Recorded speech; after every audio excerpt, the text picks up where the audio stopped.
Fala, meu querido Alfartano, minha querida Alfartana, você que está aí na luta e na batalha, todos os dias derramando sangue em cima dos livros, como diz meu amigo Lucas Neto, professor Italo Trigueiro, voltando para trabalhar questões aqui com vocês de Ciências Humanas na correção da prova CFO da Bahia. Galera, ó, uma dica bacana para vocês que estão estudando aí para os CFOs no Brasil como um todo, tá? Que estão estudando aí para a Polícia Militar, estudando aí para as carreiras policiais, tá com uma onda aí, tá numa tendência aí de cobrar ciências humanas nas provas, tá? E aí o que é ciências humanas, Trigueiro?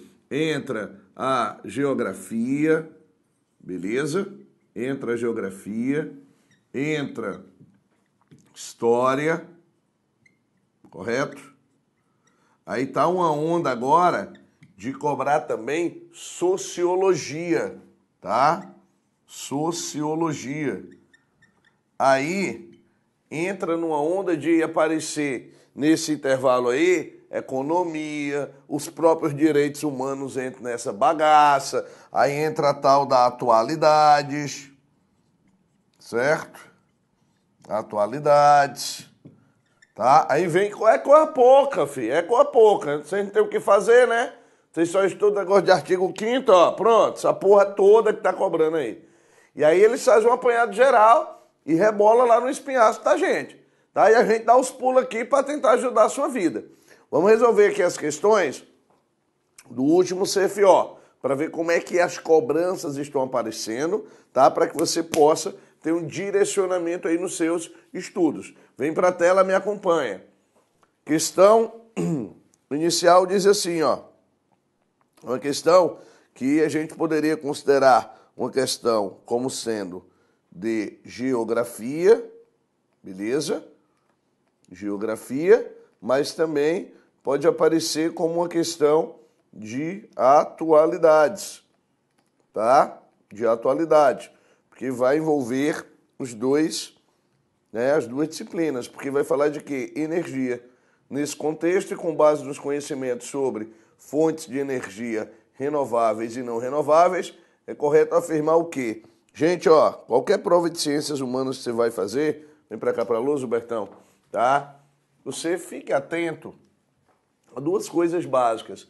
Primeira, interpretação textual, tá? Interpretação de texto, beleza? Interpretação de texto. E a outra é vocabulário, tá? E vem uma dica super especial aqui. Isso serve para qualquer uma dessas áreas, tá? História, geografia, atualidades. Se lá na tua prova se encontrar alguma generalização, tá?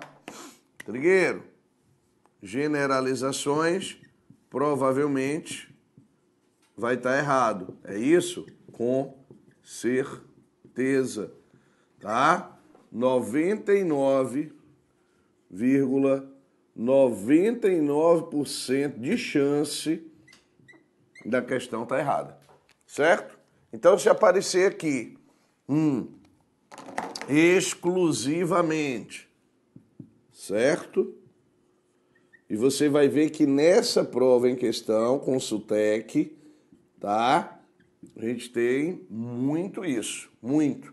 Se aparecer um todos, se aparecer um nunca, se aparecer um somente, se aparecer aí, ó, um por si só, se aparecer um unânime ou uma unanimidade, se aparecer aí um consensual,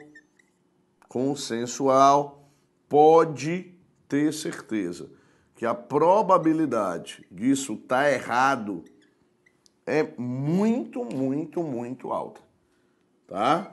Ah, o Trigueiro disse que se eu encontrar isso aí na minha prova, eu taco logo errado. Se você fizer isso, você está generalizando. Então não vacila não, porque são duas dicas bacanas. Vamos resolver as questões para você ver isso. Olha aqui, o item A já começa fazendo isso, ó. Toda fonte renovável de energia é totalmente limpa, pelo amor de Deus, tá? Tá completamente errado. Completamente errado. Se você pegar, existem fontes renováveis, como é o caso da energia eólica, que ela traz poluição visual, traz poluição sonora, a própria hidroeletricidade traz impactos. O item B diz o seguinte, ó, o uso de fontes não renováveis inviabiliza totalmente, mais generalização, ó, inviabiliza e totalmente o desenvolvimento sustentável. Está errado, certo? Olha a terceira, que no caso é o item 3. Uma das limitações para o uso de fontes renováveis são os altos investimentos exigidos em tecnologia. Pô, Trigueiro, mas pode ser. Vamos ver só o item D. O 3. A energia nuclear ganhou prestígio na última década, por ser considerada pelas organizações ambientais como a única forma de energia renovável. Deixei o item errado.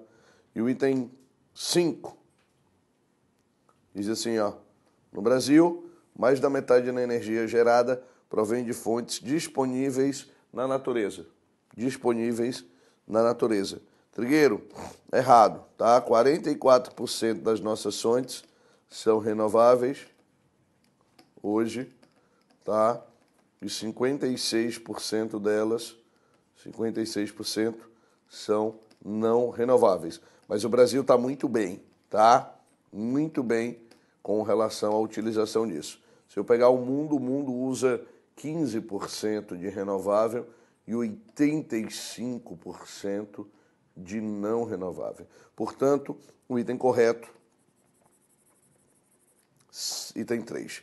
Beleza? Vamos para a seguinte.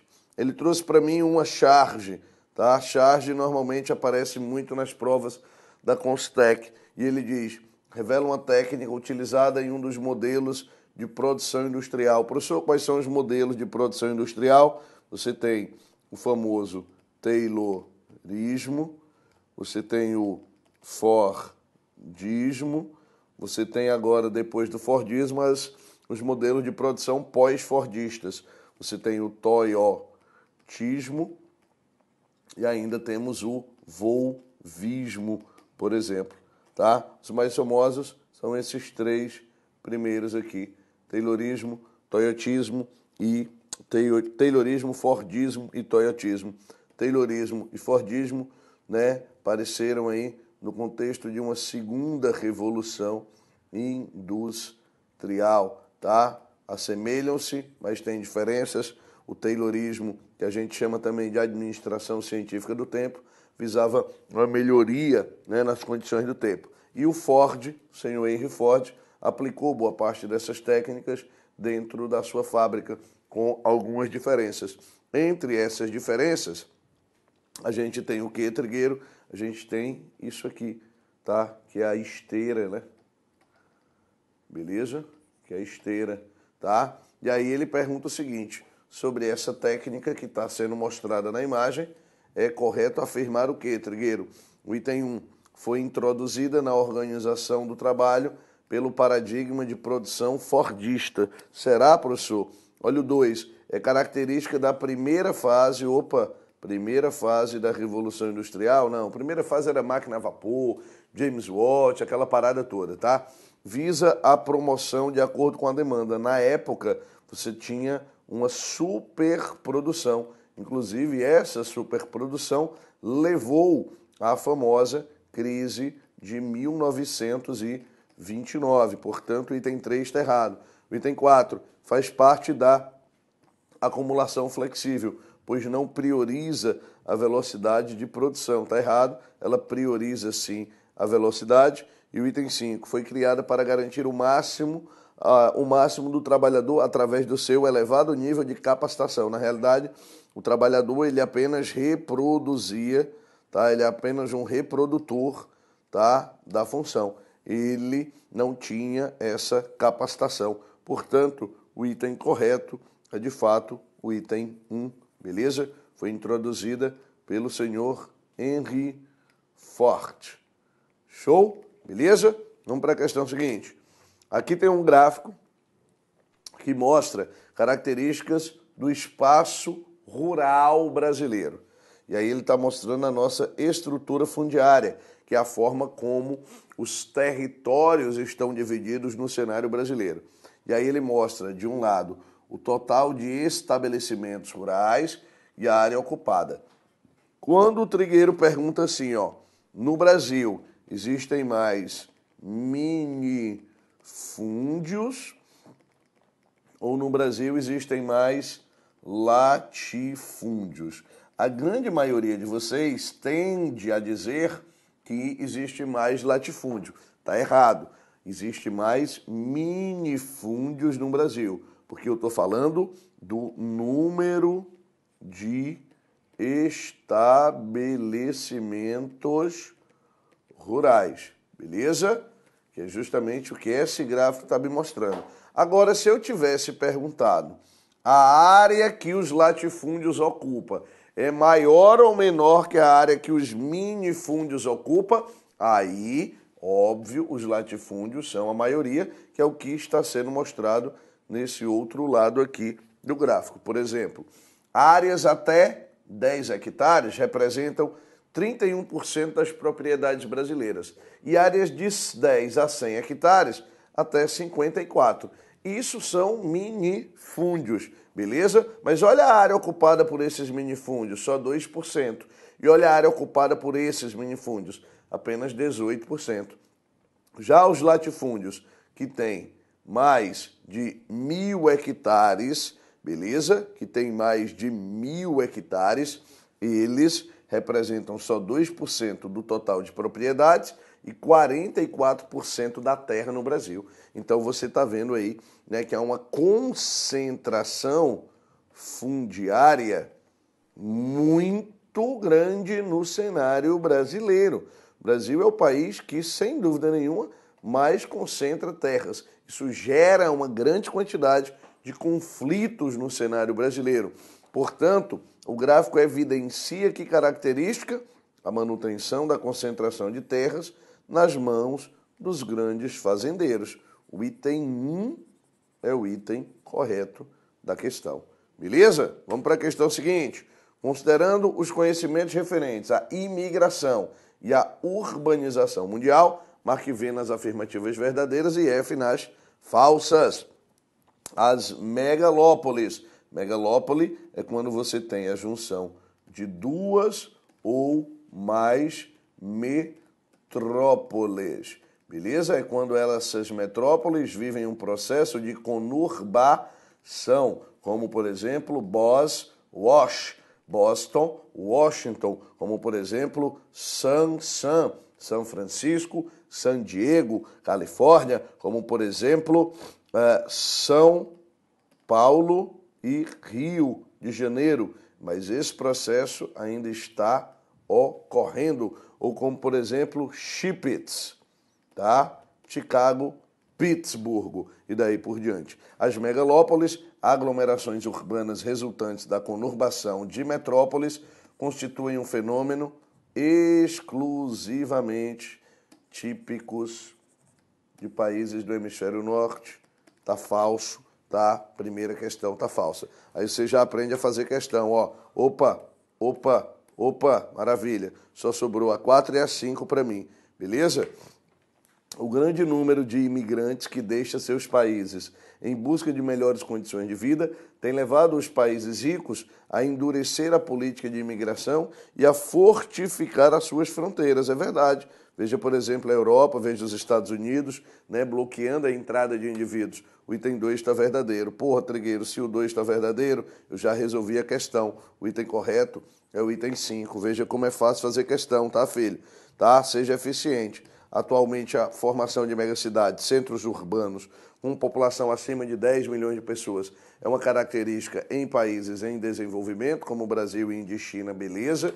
A próxima diz assim, ó, o fluxo migratório para os países desenvolvidos deverá diminuir nas próximas décadas, né? Falso, ele tende a aumentar, e as cidades globais possuem uma relativa influência econômica, política, cultural no cenário mundial. Show de bola. Vamos para a questão seguinte. No Brasil, os fluxos migratórios determinam a ocupação das grandes extensões do território. Sobre as migrações internas no país, marque V nas afirmativas verdadeiras e F nas falsas. Nas últimas décadas do século XIX, durante o ciclo da borracha, mineiros e paulistas ajudaram a povoar a região norte do Brasil. Moçada, quem é que migrou para o norte? Os nordestinos, sobretudo, tá? E se eu falo da borracha, você tem que lembrar de quê? Você tem que lembrar do Acre. E se eu falo do Acre, você tem que lembrar de cearenses que foram habitar o território acreano do senhor Barão do Rio Branco. Portanto, a primeira questão já está falsa. Se a primeira está falsa, veja como é fácil fazer prova, meu irmão.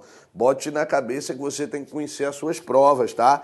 Esse tipo de prova é muito tranquilo de fazer. O Centro-Oeste, dentre outras razões, devido à expansão do agronegócio, foi a região brasileira que mais recebeu imigrantes no começo do século XXI. Corretíssimo, tá? Aprende a fazer. Trigueiro, morreu. Já resolvi a questão. É facinha, tá? O item correto é o item 4. Vamos lá só por desencargo de consciência. Durante toda a história das migrações interregionais entre regiões no país, região sudeste é a que mais retém imigrantes oriundo de outras regiões. O item está falso, na realidade eles ficam rodando aí, né, dentro dos territórios. A maior parte das migrações são intra-regionais. A 4 diz assim, falso. É falso mesmo, perdão. Tá, a próxima diz o seguinte, a região com maior número de emigrantes para outras regiões continua sendo o Nordeste, seguida pela região Sudeste, beleza, tá? Por que, Trigueiro, o pessoal sai do Sudeste? Chega lá, acha que é o paraíso, é a maravilha, chegou, ixi, nem essas coisas todas não. Deu merda, não tem mais emprego para todo mundo, a violência está muito grande, eu vou me embora, meu compadre, vou me embora para Passárgada, né? Lá eu sou amigo do rei, então acabou essa história. A marca do atual período é o predomínio da migração de curta distância, um deslocamento dentro das regiões e dos estados. As migrações que mais acontecem no Brasil são as migrações intermunicipais e sendo elas intraestaduais, dentro dos estados. Portanto, o item está correto, é a 4 mesmo. Vamos para a próxima. Os negócios financeiros no mundo estão nas mãos de todos e de ninguém em particular. Atingiu-se um estágio em que o capitalismo não tem mais donos, os países não têm mais fronteiras para o dinheiro e as transações são instantâneas. É o tal do capitalismo financeiro informacional, beleza? Capitalismo financeiro informacional, terceira e quarta fase desse sistema, tranquilo? A propriedade das grandes empresas está retalhada entre milhões de acionistas. Da mesma forma, o capital internacional mais pesado é o dinheiro de milhões de investidores canalizados através de fundos para aplicações nos mais diversos países. Com base na informação e nos conhecimentos sobre o capitalismo e sua evolução, marque V nas afirmativas verdadeiras e F nas falsas, lembrando sempre que o capitalismo ele é, antes de qualquer coisa, o que, Trigueiro? Um modo de produção, beleza? É o modo de produção capitalista, assim como tem o modo de produção socialista, modo de produção feudal e daí por diante. Primeira diz assim, a industrialização de países periféricos, dos países menos desenvolvidos, aconteceu em função de, entre outros, da migração de empresas estrangeiras para suas áreas, sobretudo quando, Trigueiro, pós Segunda Guerra Mundial, é o período de expansão das empresas multinacionais, em busca de menos gastos com impostos, e aí entra a história da famosa guerra/isenção fiscal, beleza? Fácil acesso a matérias-primas e mão de obra barata. Porra, Trigueiro, tá verdadeiro esse item. Vai lá, ó. Já ficou mais fácil, não já? Cuidado, porque é simples de fazer, ó.